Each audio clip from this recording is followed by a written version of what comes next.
Do you want to know how amazing people connect? Well, you're in the right place. Welcome to Marketing with Russ, aka #RussSelfie.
Thanks for connecting.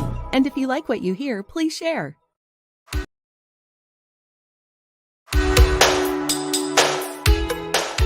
Special thank you to our sponsors of Marketing with Russ, Independent Merchant Brokers, and Financial Freedom Wealth Management Group. For more information about Financial Freedom Wealth Management Group and their financial services, go to financialfreedomwmg.com. And for more information on Independent Merchant Brokers and their credit card, debit card processing services, go to independentmerchantbrokers.com.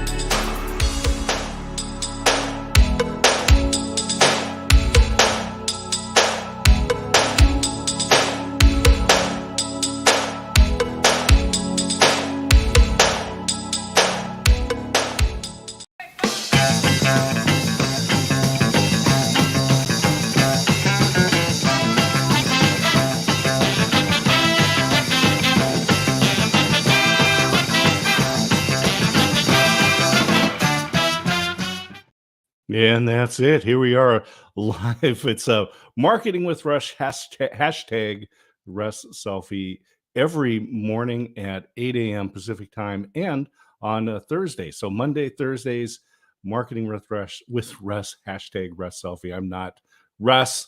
Scott Smith here as the substitute host, but we've got Robin Dreeke this morning, and you want to look inside people and connect. You're going to find a lot going on. Let me just put up for a moment. We've got his Amazon page right here, and we'll put the link into the chat because you'll want to get his books. You can see we've got several of them here, and we're going to talk about all of these, including being a U.S. Marine, FBI special agent, et cetera, et cetera, et cetera. And Robin, as we were having, and here's the cool thing. We had a chance to talk beforehand, and I got a glimpse into something that is way cool, and I am not going to miss the opportunity to talk about Neil deGrasse Tyson, which is kind of funny because we're here to talk about Robin, but you have your own show. You've got Neil deGrasse Tyson coming up as a guest, and so let's talk about that for a moment, then go back into your background and how you got to be doing what you're doing today, which is, by the way, way cool. So, Robin. Yeah, thanks. Good to see you, Scott. I loved your intro, too. Anytime you get an intro and a show host that's being substituted in by the Blues Brothers is awesome. There you go. So, yeah, I got Neil deGrasse Tyson coming on my show in a couple weeks. I'm doing the interview on May 23rd, and his episode will be out that next Monday on May 29th. I am, as you can see, I'm lit up. I am really excited as well. I feel like I pulled off some sort of big coup. I have no idea why they said yes, so I'm kind of like pretending that I'm pretending I'm the guy that can. Of course, he's coming on my show. Yeah, so like I said, this is, is you say, well, Robin, is there something you'd like to focus on? No, just Neil deGrasse Tyson's going to be my guest, and as Whitney says, wow, that's exciting. And but I tell you what, forget Neil. He's not on the show today. He's done whatever it is he's done, and watch Robin's show and learn all about him. But today, Robin, let's talk about you. We were talking about you grew up in New York, in New York State, but people on the born in the West city Coast, though. Yeah. on this side of the continent, we just think of New York as New York City, but you didn't grow up in the city. Nope. I was born in New York City, actually one of the few born in Manhattan, because my dad grew up in Hell's Kitchen down there during he was born in the 40s, and my mom grew up kind of in the area that I grew up, and then she moved down to New York City. He was drafted in the Marine Corps, and they met. I was born 6 months after they were married, and they moved to where I wound up growing up in a town called Putnam County, in a county called Putnam County, and a small town called Carmel. And that's where I grew up, basically in the sticks and in the woods, about an hour and a half, 2 hours north of New York. And yep, it was a tough upbringing. 2 parents, no college education, barely any education at all, and very young. My mom was 21, my dad was just turning 23, and there you go. They hit go and make a life. And then you grew up and went into the family business, put on the Globe and Anchor yourself. Yeah, it was interesting. Yeah, so we'll go to Neil deGrasse Tyson for a second. So his predecessor was Carl Sagan. And when I was growing up, we had a friend of the family that was United Airlines pilot, and he had been a pilot in the Navy, and his I Love Me room in his house was so cool. And my parents had no money. I didn't know I was poor until later on. Matter of fact, for a number of years, we heated our house all by wood. We chopped wood literally to stay warm during the winter, and had to chisel our way out the door in the morning because it would freeze overnight. Wow. And so when you grow up like that, when you go to someone's house that has a little bit more, you're like, that is so cool. And so between that and the space shuttle program just kicking off and Carl Sagan, I wanted to be an astronaut. This was my big thing in life. So I went to the Naval Academy. Well, I took an extra year to get in the Naval Academy. I had to take the SATs like 7 times, get the minimum score. My catchphrase and everything in life is recruit allies, forge trust and recruit allies. So I had to recruit allies my entire life. And so I get in the Naval Academy after an extra year, and you don't let a guy that had to take the SATs 7 times major in aerospace engineering. That was a recipe for disaster. I failed out of aerospace engineering. Navy pilot fell by the wayside because my eyes went to 2030, and now they're 2020 again. And so back then they couldn't correct them. And so I wanted to go in Marine Corps. Very good, humbling experiences with learning what I wasn't. And that was, I was not a natural born leader. I was a natural born, resilient, self-starter, gritty guy, which is about self, but leadership's about others. And so that was learning how to balance that dichotomy between self and others. And then went in the FBI. And so I got out of Marine Corps in 1997, and I was at Parris Island as my last duty station. I was down at boot camp as a series and company commander down there.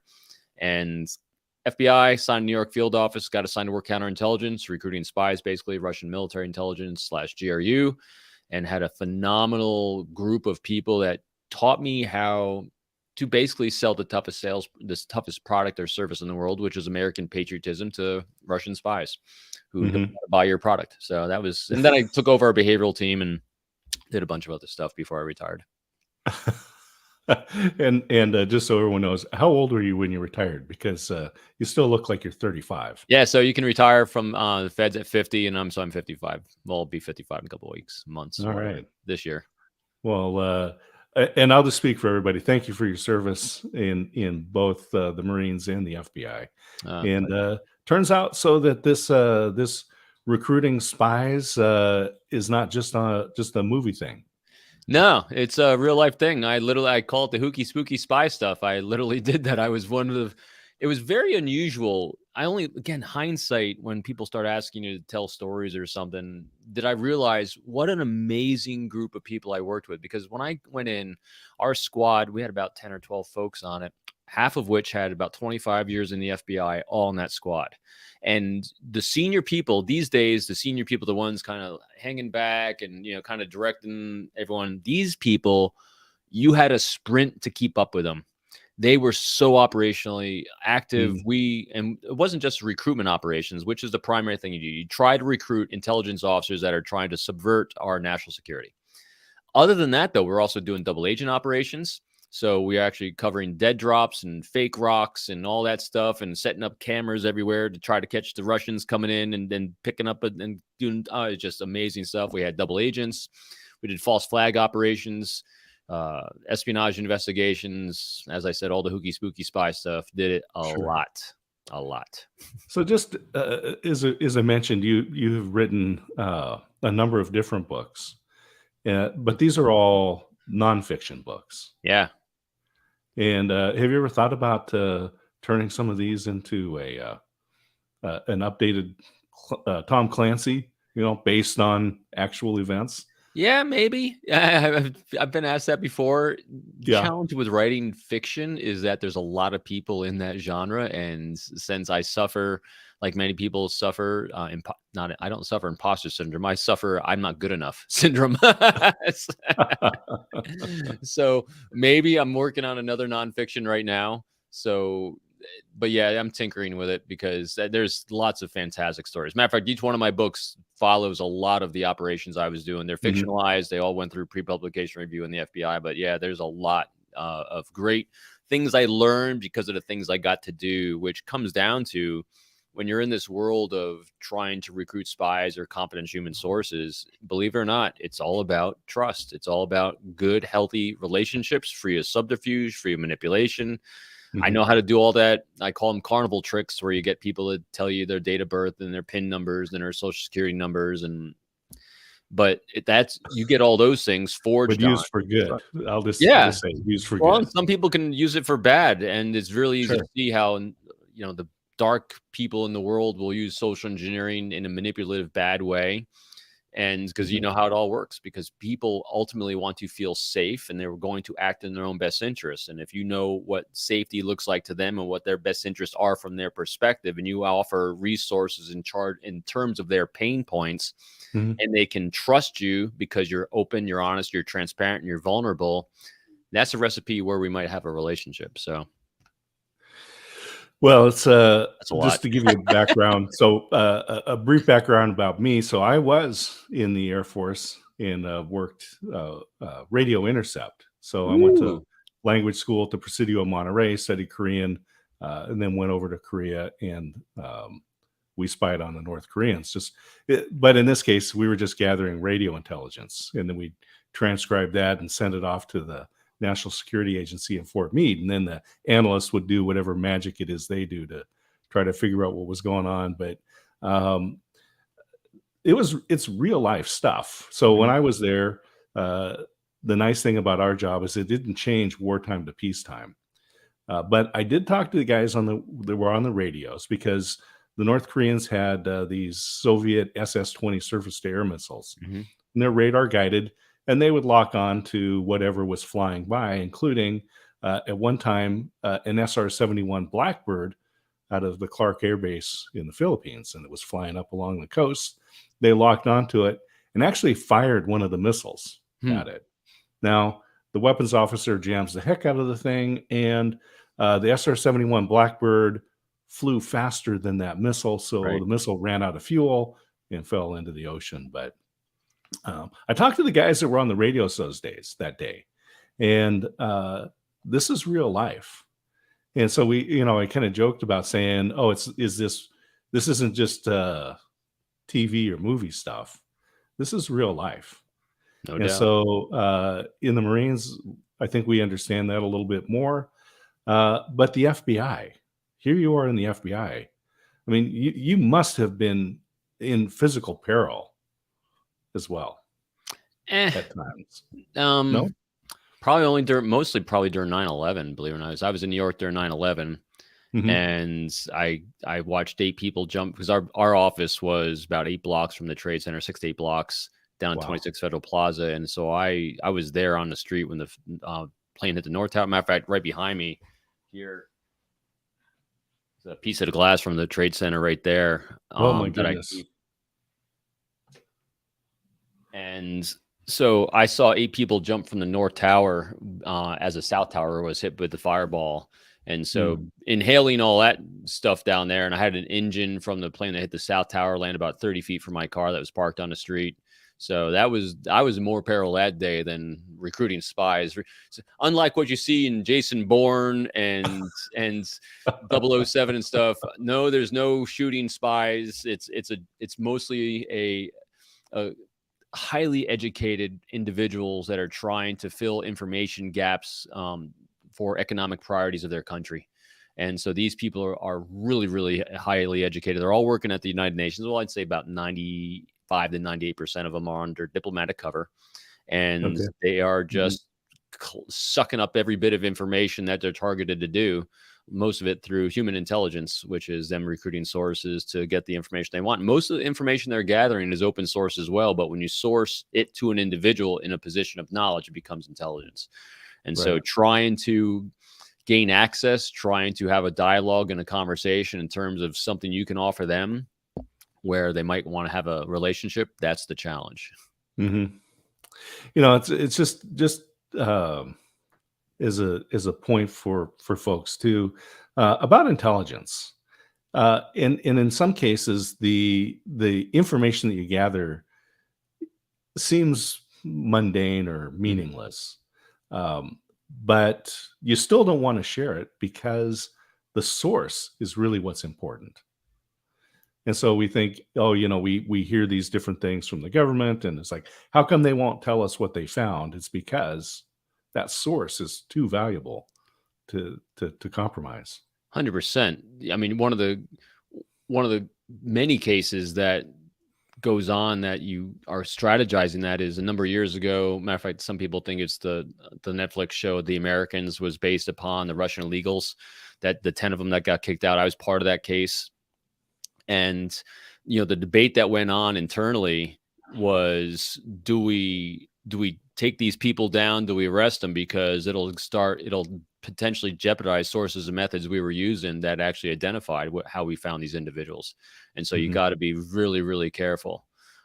So yeah, but we got a good prisoner swap out of it too, which was handled by a good friend of mine, whose agency. So we work and here's the other thing that is much different than what you see in the movies. Also, one of my best friends in the world is a CIA case officer. He's a retired clandestine services officer. He's on the news all the time. He was a station chief around the world. And when we were in New York together in 2002 for a bit, we did a lot together because it all comes down to relationships. And so that's, you know, when you're talking in the world of marketing, talking in the world of sales, kind of translating how this all comes over, it's really pretty simple. And that is, all human beings are exceptionally predictable. We're always going to act in our own best interests in terms of our safety, security, and prosperity for ourselves and those we care about. And if you're offering resources in terms of those pain points people have, and they can trust you to keep them safe and trust them that you have their best interests at heart above your own, that's going to form a potential relationship. And I have these 4 keys of communication. I love to share these because what human beings fail to do most of the time when we blow trust, we blow a relationship, is that we are not talking in terms of the other person. We're speaking in terms of ourselves. When I first hit the Marine Corps in my first duty station, I got ranked dead last out of all the other second lieutenants. I was 14 out of 14. Very humbling moments. You know, I was a popular guy, you know, gregarious, outgoing, New Yorker, you know, but I was all about me because I had a lot of grit and resilience and self-reliance because that's how I grew up. I needed to take care of myself to feel safe. A lot of us do. But if you're going to be in leadership or sales or anything where you need to reverse it and make it about others, we don't understand the language of this sometimes. But if you can include one of these 4 things I call the 4 keys of communication, is really simple. Number 1, seek the thoughts and opinions of others instead of sharing your own. Number 2, speak in terms of their priorities, challenges, and pain points in life instead of sharing yours. And 3 is the critical one of all situations. Seek to understand them non-judgmentally, validate them, and be curious. Discover who they are. Discover what path they're walking in life without judging it. And if you don't agree with someone, that's your opportunity to move closer. This is about non-judgmental validation. 4, you empower people with choices. If you do one of those 4 things and everything you say, everything you write, every Zoom call you have, the entire shift goes from you, goes to them. Their brain starts rewarding them with all the pleasure centers are firing because you're demonstrating that you see them, you're present, and you hear them, and you're curious about them. In other words, you're safe, and that makes them feel good about who they are, and you value them. So you do those 4 things, that's the reversal. Well, as a motivational listener, I can say that those 4 things are fabulous. And hopefully we'll get those on the screen here because we want people to take notes because this will make their life better today and in the future. So There's a free course on it if you want. If you want me to mention it, I'll tell you where to go to get it too. Please. So if you go to my website, peopleformula.com, all one word, peopleformula.com, the pop-up window that comes is I put it on Udemy. It's a free Udemy course. There is zero upsell. Udemy does not give me your email address. I don't get anything from it. And it's 40 minutes long. It's that I put a lot of time into getting that together on there. So if you want a free course, yes, there's a link to my podcast. That is the only upsell on there. And the podcast is free anyway. So it is a great free course. And so I really highly recommend you do it because this is about the language that some of us are lacking in our lives. So reverse it and make that focus on others. And you can apply it to every single thing in life. Mm-hmm. Yeah, I love that. So peopleformula.com, people can go there and get the course. So let's talk more. We started the show off with a teaser saying that on your show, you're going to have Neil deGrasse Tyson. So I'll just say that again. Neil deGrasse Tyson will be on the show with Robin. So make sure you follow him for that. And we talked about the background. And I'm sorry, Scott. Please, go ahead. I think here's what's really fascinating about that too. And this is about understanding human beings and giving a baseline. I was curious when I read his book. So his recent book that came out is Starry Messenger.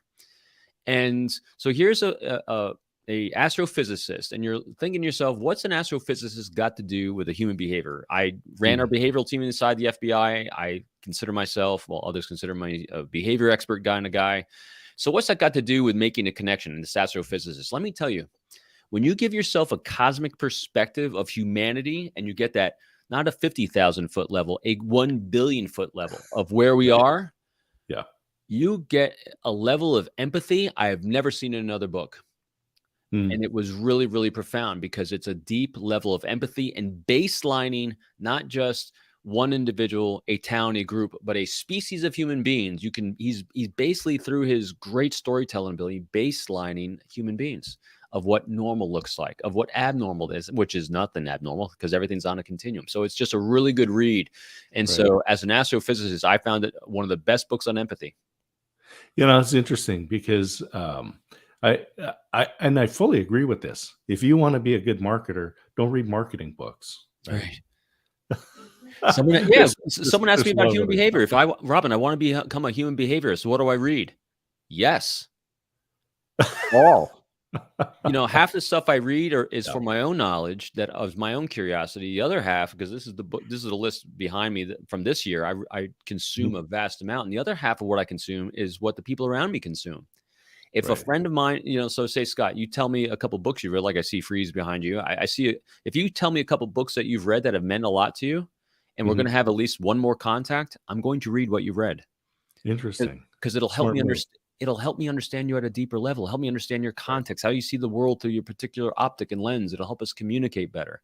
We're doing it before the show. Where'd you grow up? What did you do? I'm dying to ask you what the spark and passion was earlier in life that inspired you to join the Air Force. And so that's a question. As soon as you said that, I wanted to zero in and go into my curiosity mode and say, discover what caused that, because that would then be a great way to make a connection. And that's following those 4 principles that you have. Can you restate those 4? Because I want people to, and I'm just going to write this down, record, do whatever it is. So go ahead, restate. Number 1, seek the thoughts and opinions of others instead of sharing yours. 2, speak in terms of their priorities, challenges, and pain points in life instead of sharing yours.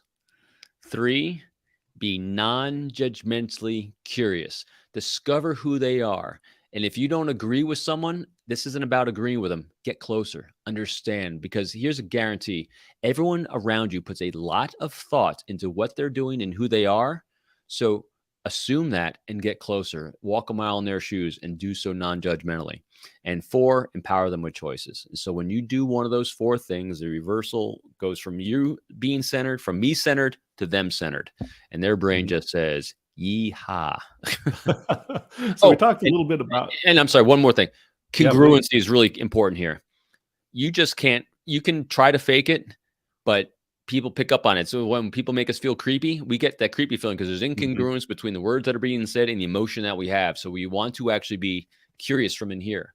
Really try to make that connection. Be very deeply understanding of someone to get closer. And so having that congruence makes it genuine, sincere, and organic.